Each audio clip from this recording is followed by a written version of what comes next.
Herbert Hoover, former president of the United States, he was actually in the first class that graduated from Stanford. The school opened in 1891.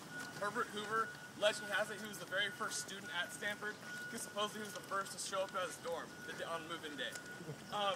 So he graduated in 1895, went on to a big career in politics. He was actually a geology major, which most people don't know. He did a lot of work with international food security, especially during World War I. Worked his way from the government, ended up being president. After he was president, his presidency didn't go so well. The Great Depression happened. That was good. We don't really talk about that here at Stanford very often. But anyways, he came back, got very involved with the school, and donated this institution to create an environment where professors, students can all collaborate, study, work towards solving, world, preventing war in the 21st century. So there's actually, I believe, the collection of archives is over 20 million volumes in there. There's actually an underground archive room where it's all over the place. Some notable Hoover fellows are professors who get funded to do research in here. Some of which, a current Hoover fellow is Professor Condoleezza Rice. She used to be a former Secretary of State of the United States. This tower, first opened in 1941. The first floor is kind of a showcase. You guys can definitely walk in there whenever you want. It's open 9 to 4, 7 days a week. Floors 2 through 10. See, there's no windows. It's all just library stacks. So all the volumes, all the collections are all in there. And the top is the observation platform. We can see. Okay. Alrighty. So this building on your guys' right is a memorial auditorium. A lot of student concerts, shows, plays are all held here. It's also home to a KTVU, which is Stanford University's student-run radio station. So for all, sporting events and even kind of a weekly little news program, all run by students at the radio station 90.1 in the area. Even alumni in Palo Alto listen to it all the time. So, one actually notable performance held in this hall is called Gaieties. It's been a tradition since the 1920s. And does anyone know who our big rival in sports is? What? No. Okay. Big rival Stanford? Yeah, in sports. Berkeley, yeah. So, so every year when we play Berkeley in football, it's a big deal. The entire campus is just dressed in red all week. The band's going nuts, and there's one play called Gaieties, and ever since the 1920s, it's been held in this building right here. And the whole point of the play is to get the students excited about the game, to promote school spirit. But kind of within the play, they have a lot of jokes. The school's kind of making fun of ourselves, making fun of Berkeley. And the students completely write the play and direct the play and act in it. And so that's a lot of fun, and that's in this place. This place you guys is right. This is the current business school, the Graduate School of Business. Some notable alumni are Phil Knight, the founder and CEO of Nike, went here. And we have one of the biggest athletic scholarships from Nike in the country. And they're actually building a very new business school. You may have seen a lot of construction back there, but it's going to be called the Knight Management Center. And it's set to open, I believe, in 2012. It's a very new, nice donation. So, alright. Any questions so far? So this right here is the art building. This is the art center right here. They're actually considering, so once the business school moves out of this building right here, I believe the art department is going to take over a lot of this, because they're the school's growing so fast, we run out of space in some areas. How many total students do you have? So there's just over 15,000 students on campus. How many undergrads and grads? There's approximately 6,800 undergrads and 8,300 grad students on campus. So that equates to about 1,700, give or take. Every class is a little bit different per class as undergraduates. So I actually personally have really enjoyed that, because I believe 1,700, it's pretty small compared to other universities, but it's not so small that everyone knows everyone. So it's great. We'll talk about that more in a minute. Alrighty.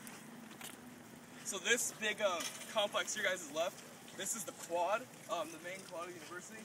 When the school first started, the quad was the entire university. Every single class was held in here. As you guys can probably see, the school's grown in the last 119 years, and that is no longer possible to have every class taught in here. But to this day, most liberal arts classes are taught still in the quad, and they also try to combine different departments next to each other to facilitate an interdisciplinary academic atmosphere. I can talk about that later. So for example, the math department is right next to the psychology department, and then you have English right next to history. So they like to combine disciplines and have the students literally interact with each other on a daily basis. So, very nice day today too. Yeah. Isn't it always? Not bad for January. Sorry? Isn't it always like this? I wish. It's actually during this time of year. It typically is the only time of year where it's kind of cold and rainy. So this has been, can't really beat this at all.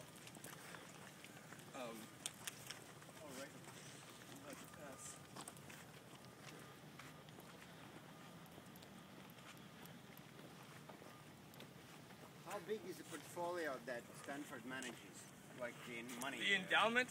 Yeah. That's a good question. I believe it's over 10 billion. 10 billion? Yeah, over 10 billion, I believe. I know they took significant losses during the recession. Yeah. So I think they went down by like 20% in the recession. But is it more? I think it was more. maybe more. Yeah. It may well have been. From 2008 to 2010, I know it dropped a lot, but I know it's still to this day about 10 billion. I believe it's the third largest in the country. So. But yeah. Those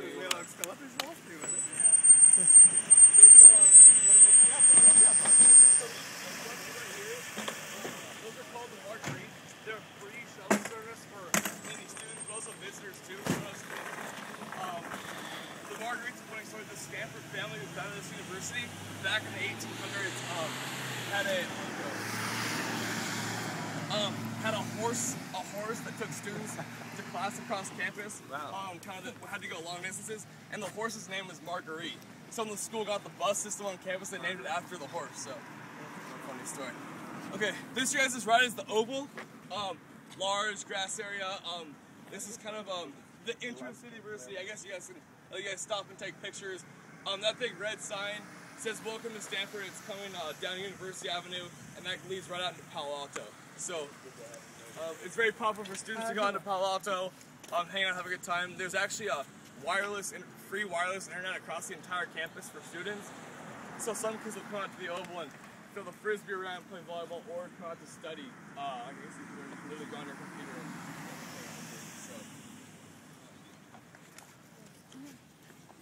oh yeah, well yes, take pictures.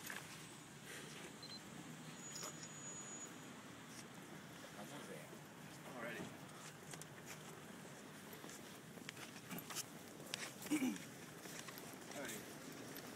So as we enter the inner quad, I can talk a little bit about academics. So Stanford University is on the quarter system. I don't know, you guys may be more familiar with the semester system. The quarter system is built on 3 10-week quarters throughout the entire year. So when students first arrive on campus in the fall, they arrive like late September. There's 10 weeks of instruction, and then you have finals, go on winter break, come back in early January, another 10 weeks of instruction, and then you have spring break for 1 week, and then 10 more weeks of instruction. So students are actually encouraged to take, on average, students take 4 classes per quarter at approximately 15 units. Now that's just an average. A lot of students will take more or less.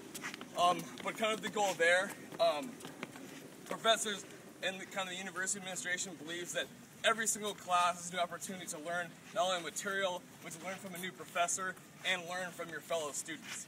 And given the fact that Stanford University prides itself on having a very strong technical engineering program, but also a very strong liberal arts and humanities program, they want students to have breadth and depth in their undergraduate education, being able to take as many classes as possible in their time here.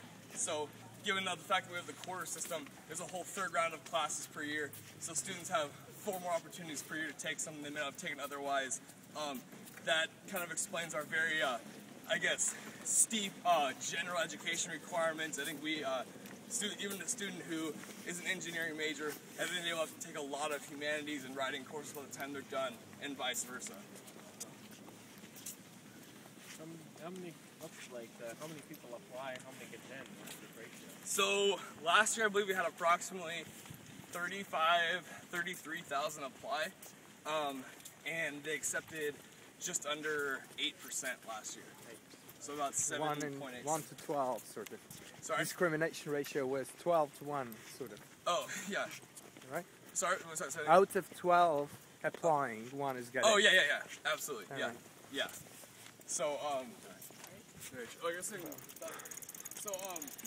these are the birds of Calais. They're Rodin sculptures, and we have the second largest collection of Rodin sculptures in the world, next to the one in Paris, France.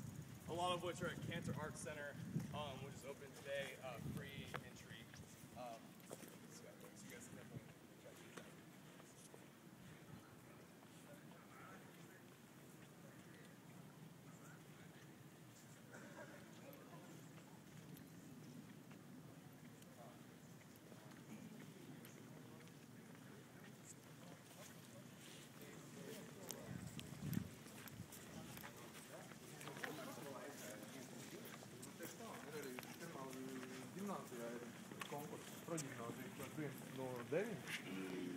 Nē, nu viss ir relatīvi šeit dzīvē. Tagad tik līmeņi, bet ir dažādi. Ir jau vienmēr puses, kas nāk pilnīgi, varētu nenākt. So this building right behind us that we're walking into is this is Memorial Church, and like I said before, this Stanford is not a religious school, but at the same time, they do create an environment where people of all religions can celebrate and worship at their own convenience, and want to create spaces for that. This church was built in the early 1900s. I mentioned earlier, Leland Stanford, the father, was the founder of this university. When he passed away, his wife wanted to create a memorial for him, so she called this a memorial church. And very inspired by European architecture of the early 20th century. There's actually, they're all mosaics in the church. There's no paintings. And I can let you guys guess. Who wants to guess how many different individual shades of color on this mosaic right here? Any takers? Just a number? 38. 38? Around 100, 150 maybe. No, actually at 22,000. All right. 22,000 different distinct shades of color on this mosaic. So they wanted to pay very close attention to detail. Supposedly Jane Stanford was very much a perfectionist, and one of this kind. Actually, in the earthquake of when the church was first built, there was a big steeple on the back. As you guys may know, we sit on San Andreas Fault, which is pretty notorious for having some of the biggest earthquakes in the world. And in 1906, there was a massive earthquake on this campus, and the big steeple in the back took down and destroyed the entire back of the church. So the front half has been fully restored just like it was when it was built in the early 1900s, but the back has been modified over the years given its earthquake, I guess. Any questions so far? No? All right. We'll go into the church for a little bit. I'll let you guys have a look.